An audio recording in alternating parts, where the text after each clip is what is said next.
Epic discounts up to 75% off, from electronics to home decor to everything in between. It's a new deal every week. Just scan the QR code or head to WJBF.com and click on Marketplace to start saving now.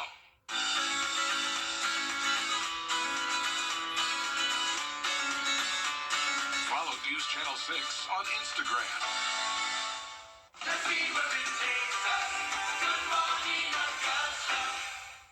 Weather headlines on News Channel 6, brought to you by Southpaw Roofing.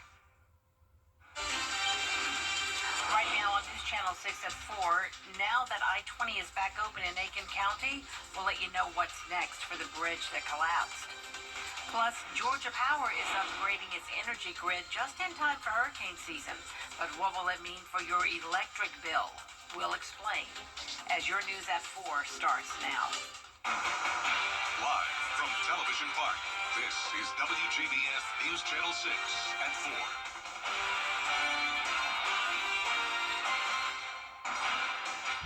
Good afternoon, everyone. I'm Jenny Montgomery. Thank you so much for joining us. Brad is off today. Coverage you can count on begins with an emphasis on road safety following a tanker crash in Aiken County over the weekend. It happened early Saturday morning at mile marker 13 on I-20. The crash and resulting fire caused part of the Vaucluse Road Bridge to collapse and closed part of I-20 both ways. SCDOT has since removed what was left of that bridge and reopened the interstate. Graham Lee is live now where the crash happened. And Graham, this is now the second tanker crash in Aiken County in the last few weeks. Well, that's right, Jenny. Earlier last month, another tanker truck carrying hazardous materials crashed at the Highway 1 interchange at exit 22. And now we're learning more details about this latest crash that caused even more damage. Take a look at some of these images here. Investigators with South Carolina Highway Patrol say a 2019 tractor trailer and a 2023 Dodge Charger were heading eastbound on I-20 early Saturday morning. The Charger then collided with the tractor trailer, and that's what caused the accident. The crash, along with the damage to the bridge, damaged the guardrails on both sides of the interstate, but fortunately no one was killed. State Representative Bill Hickson was on the scene throughout the day Saturday. We caught up with him earlier, and he says the damage could be worth millions of dollars. The minimum limits in our state for a car is $25,000, $50,000, $25,000. So it's $25,000 for liability, $50,000 for liability, and $25,000 property damage. $25,000 property damage does not cover the guardrail that was burned up and tore up. So, but now we are able to go back as a state and apply for some federal emergency funds, I was told. Now, both drivers were taken to the hospital. We're not aware of their updates or status, at least for the moment. You can see behind me over my right shoulder that is actually the damage from the bridge that was dropped off here by work crews. So I did ask SCDOT earlier if they are starting to work on plans to rebuild the bridge at Vaucluse Road, and I've not heard from them from the moment, but Hickson estimates it will take at least more than a year to get it fully rebuilt. Reporting live in Aiken County, Graham Lee, WJBF News Channel 6. All right, Graham, thank you so much for that report. Time now for a first look at our weather with meteorologist Avery Gray. Thank you, Jenny. Currently, we are taking a look at our Live Viper 6 radar. You can see we do have a few storms off to our northern line counties, but most of the CSRA is dry right now. You can see these storms here. Just some heavy downpours over Clarksville Lake right now, but nothing to worry about. We are taking a live look in at the Terry Lambert Hyundai Skyview Cam over SRP Park. You can see it's very beautiful, very green, benefiting from the rainfall that we've have. Temperatures across the CSRA are in those upper 80s to low 90s, and our feels like temperature are in those upper 90s and 100s in parts of the CSRA. So make sure you are staying hydrated. We do have a nice wind gust coming in to help us out with that. And for your evening planner, we will hit 83 degrees by 8 p.m., drying up just a hair as we go throughout those evening hours. And then we can expect some hot and humid days ahead this week. Back to you, Jenny. Thank you, Avery. State officials in Georgia are stepping in to investigate the death of an infant at a home daycare in Grovetown. Last week, the child was found unresponsive at the unlicensed home on Fieldstone Drive. The Georgia Department of Early Care and Learning says it's working to understand exactly what happened and to determine if further action is needed. A murder investigation is underway in Augusta. It happened shortly before 11 o'clock last night on S.E. McIntyre Boulevard at Lucky Street. The coroner says 35-year-old Solomon Lanham was shot at least once and died at the hospital. No arrests have been made. In Emmanuel County, an investigation is underway following the deaths of a married couple. 27-year-old Zaria Carr was found dead Saturday at a home on Fifth Avenue in Twin City. A few hours later, her husband, 36-year-old Shamarcus Carr, was found driving his wife's car in Wayne County, Georgia. Police say he died after shooting himself during that traffic stop. The wife's body has been sent for an autopsy. Georgia Power is investing in power grids for its customers. This investment will help improve the company's reliability. The goal is to reduce the number and length of power outages during severe storms or everyday showers. Last year, Hurricane Helene gave Georgia Power an opportunity to upgrade damaged technology. And we know how difficult it is to be without power. So Georgia Power has been investing in smart grid technology that can remotely restore power in the event that a line is down, if there's an available way to reroute that power, but also just, at your home, smart meters and other smart technology on the lines. We're using all of that together to make sure that we can make your power outage times as minimal as possible after a storm. The Public Service Commission is voting this month on whether or not to freeze the base rate for 3 years. Repairs could soon be made to parks at Lake Thurmond following Hurricane Helene. The Federal Highway Administration approved extra funds for cleanup. That money will go toward storm-related damage to roads, parking lots, and trails, plus removal of debris, hazardous waste, and stumps. Those funds will not pay for the debris disposal or repairs to recreation facilities. The Army Corps of Engineers will pursue another way to pay for that. Tomorrow, we'd like for you to take part in our Giving Your Best blood drive here at Television Park. We're teaming up with Shepherd Community Blood Center. The mobile bus unit will be in our parking lot from 6 a.m. until 6 p.m. There'll also be a special raffle giveaway. Remember, every time you donate, you save 3 local lives. It's the time of year when temperatures are rising, so the Richmond County Marshal's Office is helping folks beat the heat. The office is hosting its annual fan drive. These fans will go to the elderly, low-income, and individuals with medical conditions and will be distributed by Augusta Dream Center. A lot of research shows that every summer we have many of the elderly who will not turn on their AC units to cool them off because they're trying to lower the cost of their electric bill. So it's important for us to help those people that are trying to lower their bills, that low-income families who may not can afford certain resources. Donations can be dropped off at the Marshall substation on Deansbridge Road until June 23rd. WJBF News Channel 6 is a proud sponsor of this week's Augusta Green Jackets sensory-friendly game. The goal is to create a comfortable and inclusive ballpark experience for fans with sensory sensitivities. This includes lowered speaker volumes, limited use of strobe lights, and a quiet zone. There will also be baseball bingo and a meet and greet with Augie. It's this Wednesday at SRP Park. The Green Jackets will take on the Lynchburg Hellcats. First pitch starts at 7:05. WJBF is proud to honor our parent company with Nexstar's Founders Day of Caring. Nexstar is celebrating its 29th anniversary this year. To mark the occasion, we are taking donations for the Ronald McDonald Hospitality Cart.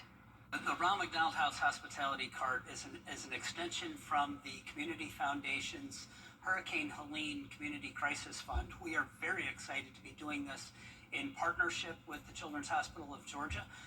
It is a cart that goes around to every unit throughout the Children's Hospital, providing items of comfort for families within the hospital. So everything from shelf-stable food items, grab-and-go items, to a cup of coffee, but we also provide brand new toys and games and cards and books and items that you might not think about. You can drop items off here at Television Park through Thursday, June 19th, or donate directly through an Amazon wish list. Scan the QR code on your screen for a link to that list. Tomorrow on Jenny, we are catching up with a young wife and mother from Aiken County who's living her life serving others in Africa. Savannah Black is the founder and school director at Hands of Hope. It's in Zambia. She's been involved with the mission since she was in college and feels it's her calling to serve orphan children there. Savannah has been back in the CSRA for a couple of months to have her second baby. I had both of my babies here. I got married, and so it's really exciting because now they're on mission with us, and it's a very different dynamic. We live in Zambia, which is a developing country. My children are going to have the craziest stories of their childhood, but we love it. We love it. Is it hard for you to think about going back after you've been back in the U.S. and the conveniences we have here? Yes, Yeah. it is hard. Yeah. It's really hard to think about some of the things that we let go of, like consistent power or clean water. Savannah tells us about the future plans for Hands of Hope, as well as the impact they're having on lives right now in Zambia. It's coming up tomorrow at 12:30 on Jenny. Next on this broadcast, we've got a recap of yesterday's NASCAR's Cup Series in Mexico City. ET takes you where no news for all Americans. Join News Channel 6 as we honor the CSRA's best local high school sports, including this year's Athlete of the Year, the All CSRA Awards, Tuesday, July 1st at 7 on News Channel 6. Get clear, accurate stories that don't waste your time at WJBF.com. For the first time in history, the NASCAR Cup Series took to the streets of Mexico City. This past weekend marked a significant milestone for NASCAR, bringing the thrill of stock car racing to one of the most passionate motorsports markets. Here's Peyton Manny with a recap. This is a unique and challenging road course for the NASCAR Cup Series because of this section of the track. The cars enter the stadium area where fans have a great view of the cars. Then they exit through the stadium opening to finish the 2.4-mile course. Daniel Suarez was all smiles before the race after winning the Xfinity Series race on Saturday. He was a fan favorite heading into today. Winner Creed in Mexico City. Shane Van Gisbergen started the race on the pole, but before the race, he reported to his team he wasn't feeling well. That would make it a long day in the race car for SVG. It didn't take long for the first caution. On lap 1, the yellow flag was flying. The rain had started, and all the teams needed to pit to change tires. Shane Van Gisbergen going to go to the wet here as well. Here you can see the difference: slick tires for a dry track and groove tires for a wet track. When we got back to racing, lap 7, Kyle Busch slipping and sliding into the turn. He takes out several cars during the wreck and would not finish the race. Two early cautions in Mexico City. As the rain stops and stage 1 comes to an end, Ryan Preece in the lead, and he'll take the stage 1 checker flag. To the day for Ryan Preece, who wins stage 1. Into stage 2, Ty Gibbs and SVG battling for the lead. Now Ty Gibbs says, I'm going to pit. Gibbs had to pit before the end of stage 2, allowing SVG to take the lead and win stage 2. Shane Van Gisbergen gonna take stage 2. With 48 laps to go, SVG had to battle with Christopher Bell for the lead. A road course master, SVG is smooth through the turns, and he's able to regain his lead. 88 gonna lead this lap as they come back down the front straightaway. SVG dominated the field on the road course, leading 60 of 100 laps. He also won the race by more than 16 seconds. This win marks his second career Cup Series win. And the first name on the trophy is Shane Van Gisbergen. Yeah, when I go slow, I just lose concentration, so I was just trying to stay in a rhythm and a routine, and Josh and Steven, they're doing a great job keeping me calm and focused, and man, that was epic. It was a memorable weekend in NASCAR history. I'm Peyton Manny reporting. And you can watch every second of the action starting Saturday afternoon at 3 o'clock with the NASCAR Countdown live on the CW6. A programming note to tell you about now: the 11 p.m. news may start late tonight. Game 5 of the NBA Finals starts at 8:30 tonight. So our late news will begin immediately afterwards. We will continue to see those hot, muggy conditions with a chance for those evening storms. So what does that look like? I'll have a future cast after the break. Weather headlines on WJBF News Channel 6. Brought to you by Southpaw Roofing. Roofing done right. At A&D Carpets and Hardwoods, we are blessed to have amazing clients that love to work with us. Take samples into my client's home. They're very efficient, their customer service is great, and I just love working with them. A&D Carpets and Hardwoods, come see us today. Despite what you've heard or read, whether you're seen on the big screen or you're impacting the local community in a big way, Black excellence is all around us, and we want to celebrate you. Every week, we are highlighting Black independent artists, mainstream entertainers, and inspiring entrepreneurs. And all these stories are right at your fingertips. Visit WJBF.com and count on News Channel 6, where we celebrate Black excellence every day. celebrating Black excellence 365, only on News Channel 6. Every day, ordinary people in the CSRA do extraordinary things to serve our community. Each month, News Channel 6 recognizes these outstanding volunteers with the Giving Your Best Award. Do you know an everyday hero who goes the extra mile to help others? Nominate them for the Giving Your Best Award by visiting WJBF.com and filling out the entry form. Sponsored by Science Co., Piedmont Augusta, Security Federal Bank, and News Channel 6. To get the weather, you need to see the whole picture. That's why Live Fiber 6 gives you the Skyview network. Get a live view of traffic and weather from all over the CSRA. Available online 24 hours a day at WJBF.com and the free Live Fiber 6 mobile app. The WJBF Live Fiber 6 Skyview network, powered by Terry Lambert Hyundai. Low prices, big selection, and committed to quality customer service. At A&D Carpets and Hardwoods, we are blessed to have amazing clients that love to work with us. We love that A&D Carpets and Hardwoods took our floors from boring and drab to amazing in just one day. A&D Carpets and Hardwoods, come see us today. Now, your most accurate forecast with WJBF Live Viper 6.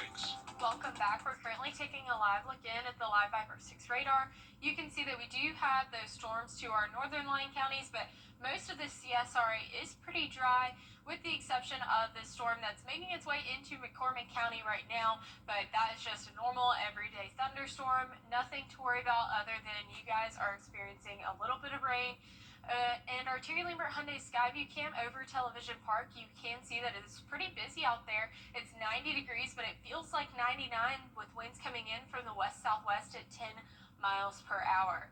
And temperatures across the CSRA are in those upper 80s to low 90s across the board. And our wind gusts are giving us a nice relief of some of that heat, with those wind gusts coming in at 10 miles per hour roughly. And we will have a nice breeze as we go throughout the rest of the week, because we are just going to have a nice little breeze throughout the remainder of the week. We do have those rain chances continuing into next week as well. And here's a look at what we can expect for the remainder of today and into this evening. You can see that we will have those storms, but clear up for the most part into those overnight hours. Come 3 p.m. tomorrow, though, we'll start to see those storms kick back off, but we will clear up into those overnight hours again come Wednesday, and then seeing a little bit more storms in Allendale County by 8 p.m. Wednesday, give or take. And then as we're looking at total rainfall amounts, this isn't a big rainfall event. We just have those pop-up storms. We will have trace amount of rainfalls. Now, as we are tracking the tropics, you can see that no tropical systems are expected to form over the next week, and that is important because on average, the first named storm does occur on June 20th. So for us to see no tropical activity for the next 7 days, that is a good sign for us. And then temperatures are trending to get warmer as we are going to start to see the upper 90s come next week. So very, very important to stay hydrated. And if it is too hot for you, don't worry, I have good news or bad news, however you choose to look at it, but we have 98 days until fall, so just hold on there for a little bit longer. Cool temperatures are 98 days away. And then Tomorrow, we're starting off our morning at 74 degrees at 7 a.m., and then we'll warm up to 92 by 3 p.m., cooling off just a hair for 90 by 6 p.m., still continuing to see those storm chances in those evening hours. Our low temperatures tonight will be in those low 70s across the CSRA, and our highs tomorrow will be in those low 90s as well. And here's a look at your 10-day forecast. You can see we'll continue to have those storm chances as we go throughout the weekend. But come the weekend, we'll warm up and our storm chances will lower. So it'll be the perfect time to try to sit by the pool or go to the lake or whatever you choose to do. And we do see those 90s all over the place. Summer certainly making its presence felt here in the CSRA. To help us stay safe and understand what to listen for in the forecast, meteorologist Miller Hyatt has more on the local heat criteria. Hey everyone, meteorologist Miller Hyatt here. We are counting down to summer, only a few days away. It officially begins on Friday when we observe the summer solstice. And if you have lived here for just one summer, you know that that air you can wear is on the way. So let's talk about heat alert criteria issued by the National Weather Service in Columbia. We have a heat advisory and an excessive heat watch or warning. So starting with that heat advisory, that is issued by the National Weather Service when there is some risk of heat stroke and heat exhaustion with a heat index of 108 to 112 for at least 2 hours. And then we go up to an excessive heat watch or warning. That is when we have a high risk of heat stroke and heat exhaustion when the heat index is 113 degrees or higher for at least 2 hours. And that's when it becomes really dangerous and very important for you to stay indoors and stay hydrated if you are outside for any period of time. But when we look at the entire CSRA as a whole, we have different criteria because different National Weather Service offices cover our area. So if you're in the central and eastern part of our area, you're covered by the National Weather Service in Columbia and Charleston, which have the same criteria like we just mentioned.